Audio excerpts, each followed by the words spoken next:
10 to 12% of the heart surgery. So how much of the cost is brought down because you're able to negotiate and drive a hard bargain with the Gs and the Siemens and the Philips of the world? 35 to 40% of the revenue of the hospital today goes for drugs and disposables. Okay. So we are able to reduce that cost by at least 10 to 15%. Because of the higher volumes, not because you're moving to a lower brand, for instance, which is the perception. No. Okay. How do you bring down salary costs? Because if you're going after good talent, I would imagine that you'd have to pay the market linked or market aligned rates. The interesting thing is, some of the best doctors, surgeons who have reached very, very high level of expertise in their own area. Right. They like to work in our organization primarily because globally outstanding surgeons are invariably eccentrics. And if you want to retain those eccentric people, you should be one among them. So I get along well with them because I'm one among them. So you think you're an eccentric, is it? If I didn't have the eccentricity, even at this stage of my career, I work for 16 to 18 hours in a day. And I see 70 to 100 patients every day. I do 2 or 3 operations every day. It's only the eccentricity will keep you going. Dr. Praveen Kumar is a childhood friend and a fellow eccentric. Whenever anybody in our circle had any kind of problem or issue, I think we would always go to him, and he always came up with a very good solution. That's true enough. In 2003, when microfinance was still not a buzzword, Dr. Devi Shetty convinced the Karnataka government to launch a micro health insurance program called Yashaswini and another one with Biocon called Arogya Raksha Yojana. This program today covers over 3 million people, each of whom pay a monthly premium of just 10 rupees, and this guarantees them treatment for everything from a broken limb to a cardiac arrest.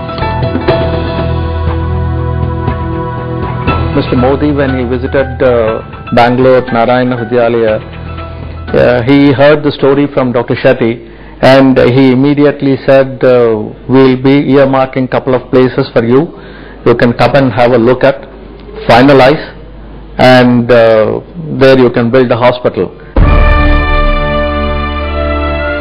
Today, Dr. Devi Shetty is banking on this public-private partnership to reach the tipping point, because for millions of Indians, quality healthcare that is affordable is still a mirage.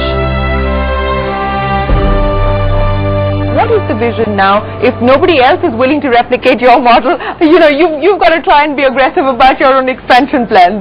We believe that India will become the first country in the world to dissociate healthcare from affluence. We will have a very interesting scenario where we will have millions and millions of people living in the slums with no amenities.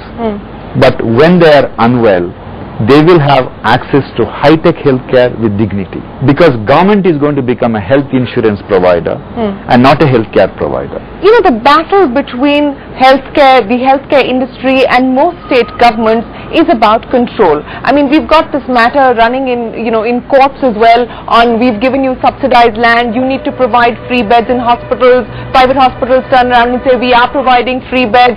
The matter then goes to court. There seems to be almost an adversarial relationship. I agree. See, that just because they had problem with 1 or 2 corporates, you can't brand the whole range of hospitals as the organizations which are all set to make money. We have a perfect relationship with all the governments.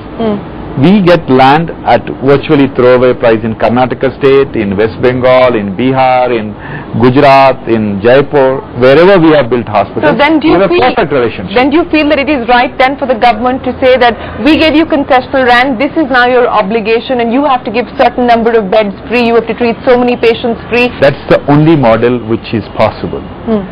Future of healthcare will be totally public-private participation. How can we afford to pay 10 crore rupees for an acre of land? Then if you ever pay that kind of money, how will you be able to reduce the cost? Right now what we're seeing is the Rolex and the Omega model. Everybody talks about addressing the masses in this country, but we don't have an affordable private healthcare system currently operating in India, with the exceptions of very few institutions. You are drawing too much of conclusion based on what is happening in Delhi. Okay.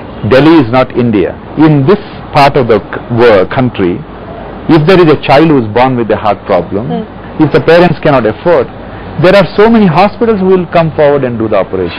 Time for us to take a break, but when we return, we continue our conversation with Dr. Devi Shetty, the man who democratized heart care in India.